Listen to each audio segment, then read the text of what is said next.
Bismillahirrahmanirrahim. Assalamualaikum warahmatullahi wabarakatuh. Alhamdulillahirabbil alamin. Alhamdulillahilladzi hadana li hadza wa ma kunna linahtadiya laula an hadanallah. Asyhadu an la ilaha illallah wahdahu la syarikalah wa asyhadu anna Muhammadan abduhu wa rasuluhu la nabiyya ba'dah. Teman-teman, kita mungkin pernah baca cerita ya. Suatu hari Ali bin Abi Thalib itu merasa kasihan melihat istri beliau yaitu Sayyidah Fatimah, putri Rasulullah SAW, setiap hari lelah dan repot sekali untuk mengerjakan pekerjaan rumah. Sayyidah Fatimah itu, kata Ali, setiap hari mengambil air sendiri, menggiling gandum sendiri, membersihkan rumah sendiri, mengurus anak-anak sendiri. Dan dulu mengambil air itu berbeda dengan zaman sekarang. Kalau sekarang kan ngambil air cuma tinggal buka keran, cuma tinggal pencet. Kalau dulu tuh ngambil air benar-benar pergi ke sumur yang jauh, kemudian membawa air yang berat ke rumahnya sendiri, dan itu bolak-balik beberapa kali dalam sehari. Begitu juga dengan menggiling gandum. Dulu tuh nggak pakai blender. Dulu giling gandum itu pakai batu ya, batu penggilingan yang manual. Dan itu sampai membuat tangan Sayyidah Fatimah itu luka. Begitu juga ketika mengangkat air sampai badan Sayyidah Fatimah itu kurus. Gitu juga ketika membersihkan rumah, seluruh baju-bajunya Sayyidah Fatimah itu kotor. Melihat kondisi Sayyidah Fatimah yang sangat kerepotan mengurus rumah, sedangkan Ali nggak bisa banyak bantu karena juga banyak amanah dakwah di luar sana. Maka suatu hari Ali mendengar kalau Rasulullah SAW baru mendapatkan banyak budak. Waktu itu memang proses untuk menghapus perbudakan itu bertahap ya. Nah, di Masjid Nabawi itu banyak kedatangan budak-budak yang ingin berkhidmat kepada Nabi. Jadi bukan budak yang diperjualbelikan, tetapi budak yang ingin membantu Nabi di Masjid Nabawi. Karena mereka dulunya sebelum Islam budak, setelah masuk Islam, mereka pengen, kalau dulu mereka kerja kepada tuannya, sekarang mereka kerja kepada Nabi, walaupun nggak dibayar, tapi perlakuan Nabi jauh lebih baik daripada tuannya. Dan mereka ingin memuliakan diri mereka dengan cara berkhidmat kepada Nabi, menolong Nabi, dan seterusnya.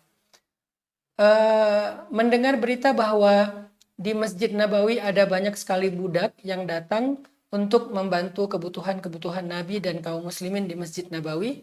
Akhirnya Ali bilang kepada Fatimah, "Wahai Fatimah, di Masjid Nabawi lagi banyak budak dan Nabi sepertinya pasti kelebihan pembantu.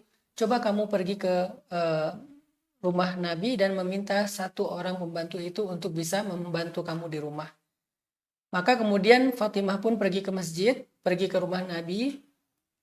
Pas sampai di rumah Nabi, dari luar Fatimah ngelihat rumah Nabi itu lagi banyak tamu.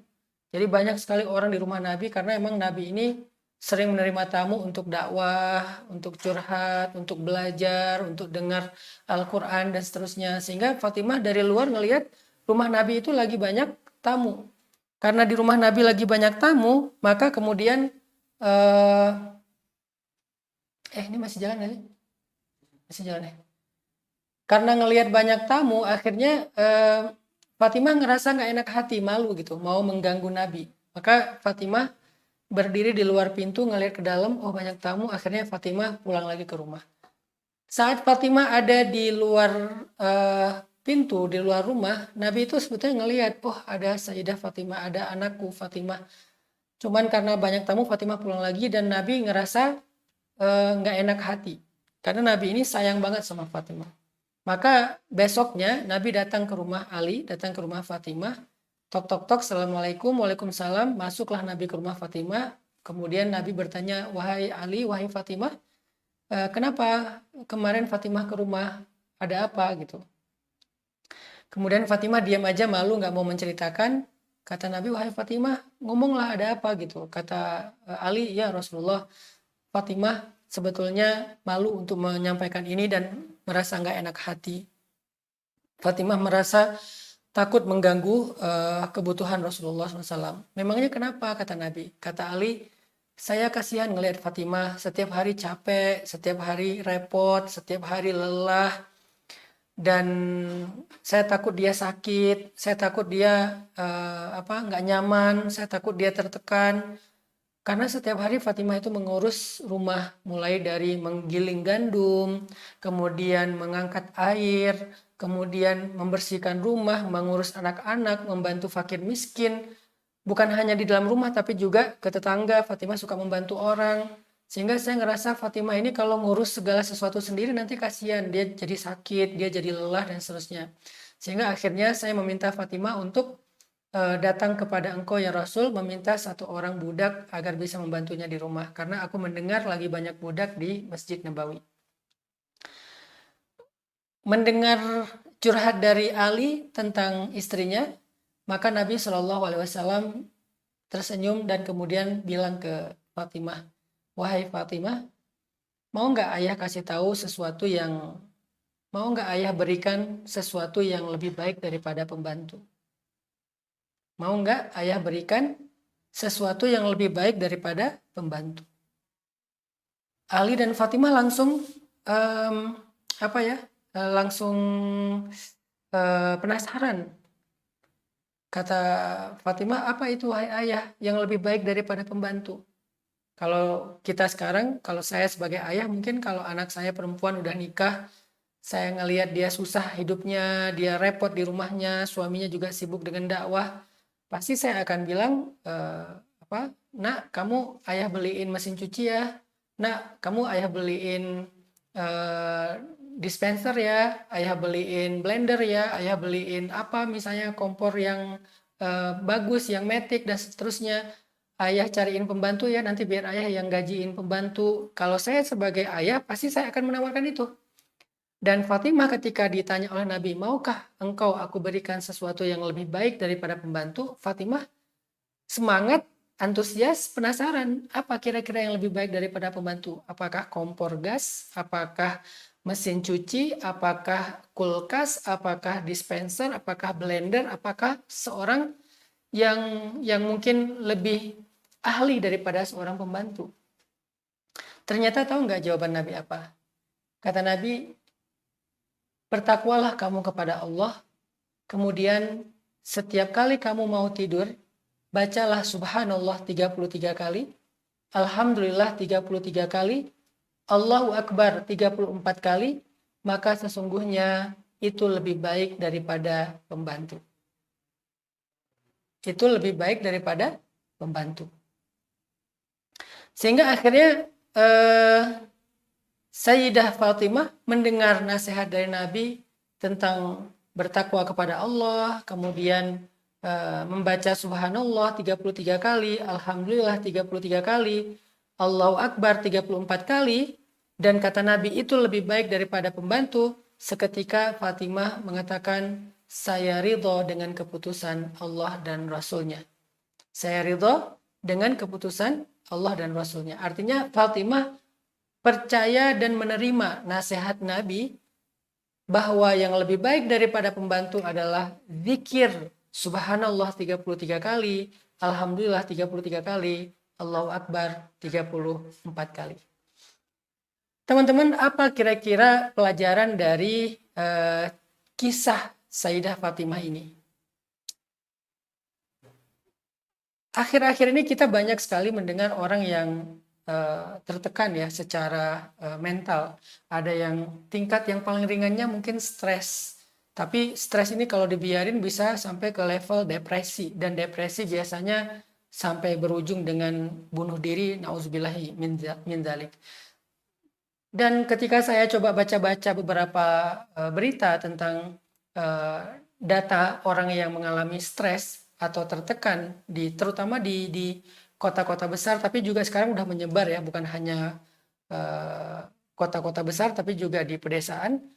Orang yang stres itu rata-rata ya karena dia mengalami semacam perubahan-perubahan yang cukup signifikan dan ekstrim dalam kesehariannya. Misalnya yang tadinya tiba-tiba Yang tadinya punya pembantu, tiba-tiba pembantunya pulang, tiba-tiba pembantunya berhenti, tiba-tiba pembantunya pindah kerjaan. Akhirnya kita sebagai seorang ibu rumah tangga stres untuk mikirin masak, mikirin nyuci, mikirin ngurus anak, mikirin bersih-bersih rumah. Itu bisa bikin stres. Atau orang yang kerja, misalnya tadinya dia kerja dengan atasan yang cukup memberikan ruang buat dia untuk ekspresi, untuk improve, tiba-tiba atasannya galak, strict, dan cukup kaku misalnya, sehingga dia jadi stres. Atau mungkin bukan atasannya, tapi lebih ke teman kerjanya yang bikin dia ngerasa nggak nyaman, akhirnya stres. Atau kita pulang kerja, tiba-tiba macet, dan itu kita biasanya nggak semacet itu, tapi tiba-tiba macet banget, akhirnya stres. Gitu juga kemarin kejadian yang seorang bapak, seorang ayah membunuh putrinya, menyakiti istrinya sampai menyiksa istrinya sampai koma. Itu kan salah satu di antara contoh-contoh orang yang mengalami tekanan sampai membuat dia secara mental itu mengalami stres. Nah, mungkin ini relate ya dengan kisah Fatimah, karena apa yang dialami oleh Fatimah itu adalah sesuatu yang cukup membebaninya dalam keseharian. Walaupun kita nggak mengatakan Sayyidah Fatimah stres, tapi kalau lelah ya, kalau capek ya, kalau terbeban ya, kalau repot benar. Cuman wajar kalau Sayyidah Fatimah berharap ada yang bisa bantu beliau di rumahnya. Itu juga yang kita harapin dalam keseharian kita. Mungkin teman-teman anak muda stres karena tiba-tiba dapat banyak sekali PR, banyak sekali tugas, banyak sekali deadline, banyak sekali kerjaan. Kalau yang kuliah mungkin ini ngejar sidang sebentar lagi, skripsi, mungkin project. Kalau yang pengusaha misalnya ini lagi ngerjain satu project yang udah deadline banget, yang udah bahkan mungkin bukan hanya deadline tapi juga deadlock kali ya, yang udah mentok nggak tahu gimana, akhirnya stres. Ketika kita stres, semua kita mencari solusi yang menurut kita tuh kayak bisa ngeringanin beban kita. Solusi yang bisa meringankan beban pikiran, beban tenaga, beban waktu, beban pekerjaan. Kita mencari solusi seperti itu. Dan itu juga yang dicari oleh Sayyidah Fatimah. Itu juga yang dicari oleh Sayyidah Fatimah. Sayyidah Fatimah mencari solusi untuk meringankan bebannya. Dan itu adalah usulan dari suaminya juga, yaitu Ali bin Abi Thalib. Yang bisa meringankan beban pekerjaan di rumah tangganya, meringankan tenaganya, meringankan pikirannya, meringankan repotnya. Itu yang dicari oleh Sayyidah Fatimah. Tapi tahu nggak? Ternyata Nabi tidak memberikan solusi itu. Justru yang diberikan oleh Nabi itu adalah solusi lain yang nggak pernah terduga oleh kita. Ketika kita stres dengan pembantu yang pulang, ketika kita stres dengan pekerjaan yang numpuk, dan semuanya juga lagi kejar deadline, ketika kita stres dengan tugas-tugas kuliah dan tugas-tugas sekolah yang banyak, ketika kita stres dengan networking kita atau dengan pertemanan kita, sosial kita, misalnya ketika kita stres dengan perilaku pasangan kita berpikir solusi apa yang bisa meringankan saya. Ternyata teman-teman, solusi yang diberikan Nabi itu adalah zikrullah, zikir. Solusi yang diberikan Nabi itu adalah zikir, bukan mesin cuci, bukan blender, bukan dispenser, bukan pembantu yang atau asisten rumah tangga yang expert. Yang diberikan oleh Nabi itu adalah zikir. Kenapa? Karena banyak masalah dalam kehidupan kita, banyak beban dalam kehidupan kita, terasa berat bukan karena bebannya berat. Banyak masalah yang kita alami dalam hidup itu terasa begitu mengganggu, bukan karena masalahnya memang terlalu besar dan mengganggu. Tapi kemampuan mental kita, jiwa kita dalam mengemban atau memikul beban itu gak terlalu kuat. Karena kita ngerasa hidup kita kayak nyesek ya. Kita ngerasa hidup kita nyesek, kita ngerasa hidup kita sempit. Itu bukan karena masalah kita besar sehingga hidup kita menjadi sempit, bukan.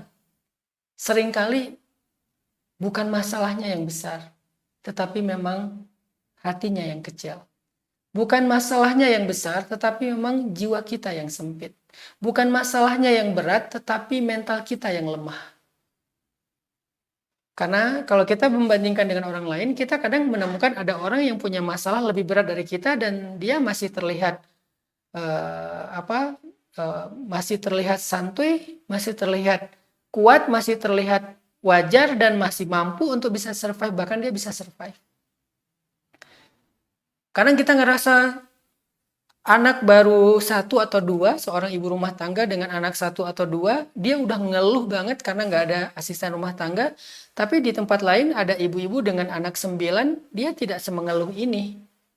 Dan dia juga nggak punya asisten rumah tangga. Terkadang masalah utama dalam hidup kita itu bukanlah beban hidup, bukanlah gangguan dari luar, bukanlah musibah, bukanlah masalah, bukanlah sesuatu yang menjadi yang sifatnya dari luar. Bukan itu masalah utama dari hidup kita. Terkadang masalah utama dari hidup kita adalah hati kita, jiwa kita, mental kita, kekuatan diri kita. Sehingga yang kita butuhkan dalam menghadapi hidup itu nggak selalu solusi yang untuk meringankan beban. Nggak selalu solusi untuk menghilangkan masalah.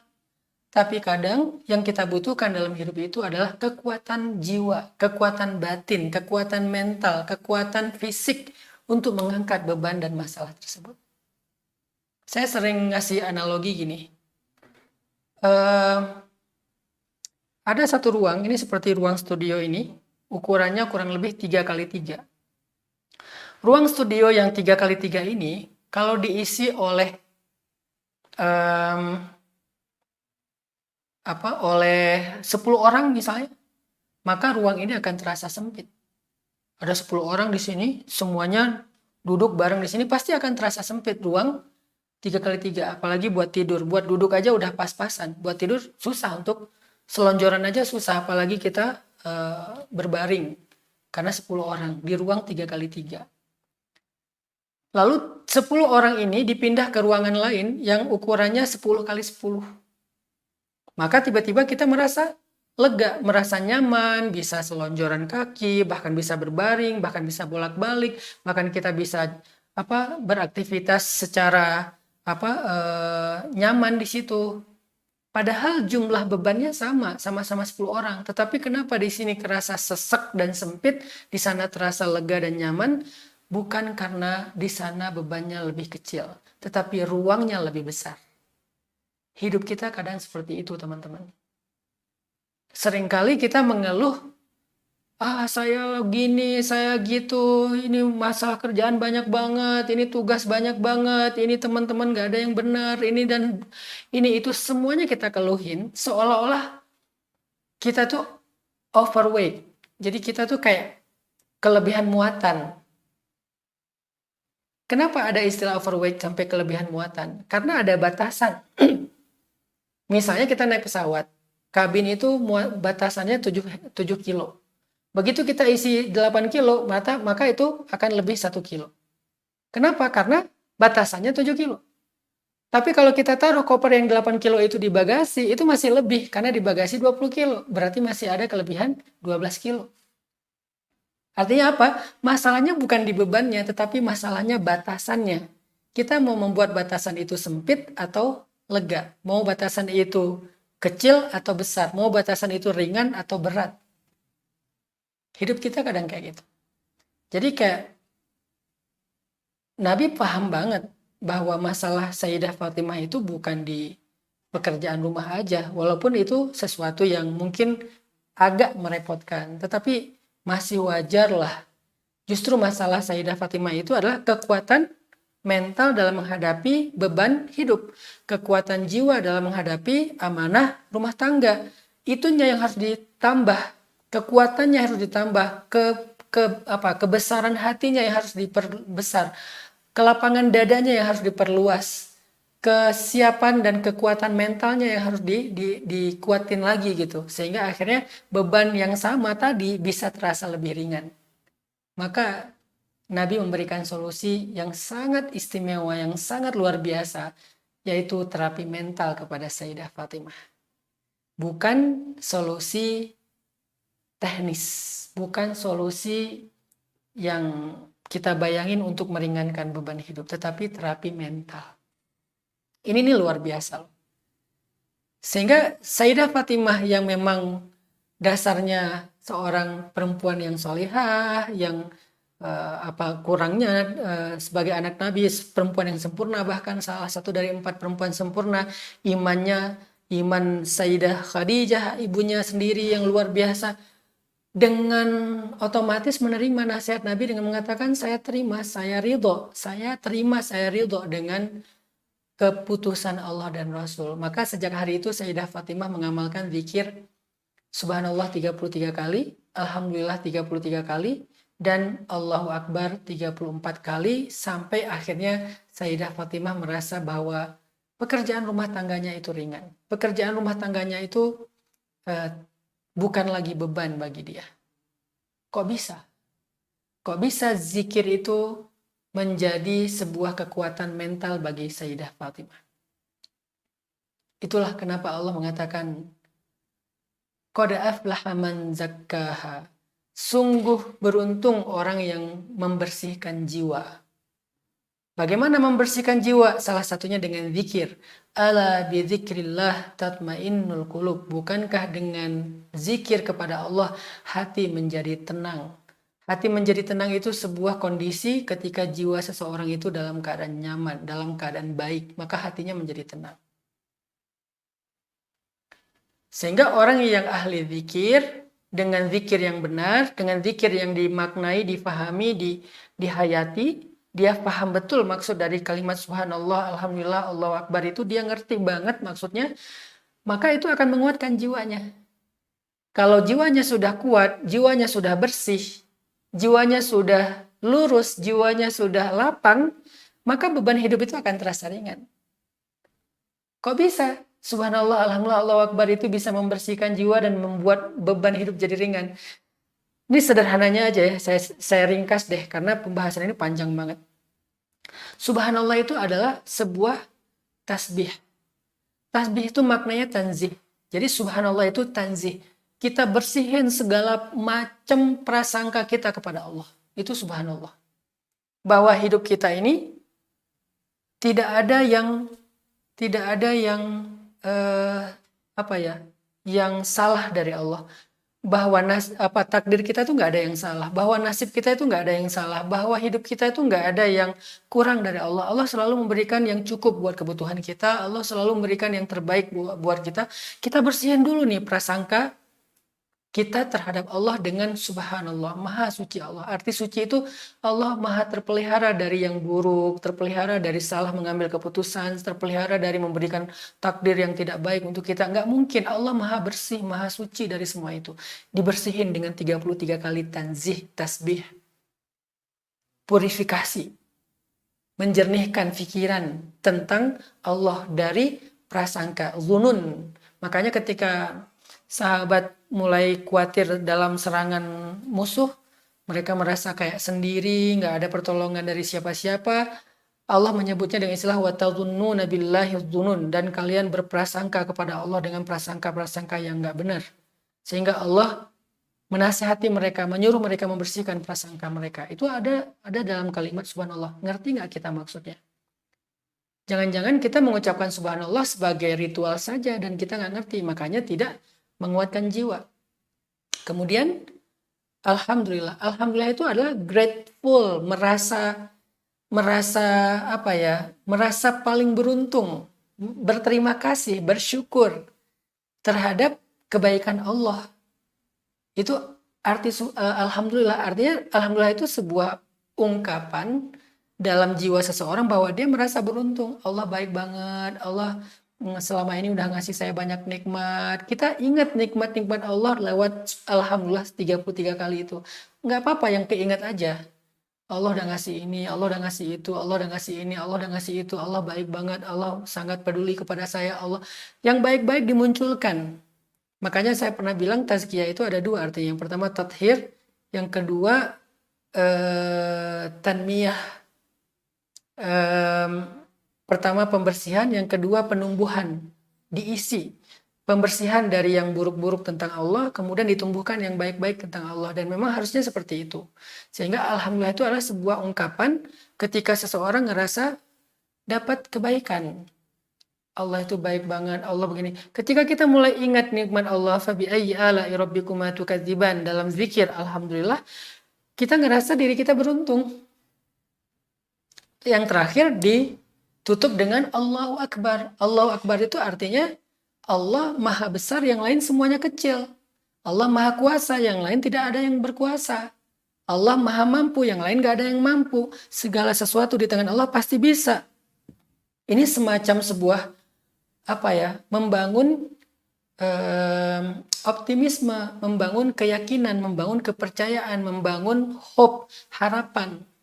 Sehingga orang yang punya harapan, punya keyakinan, punya kepercayaan, punya pegangan, punya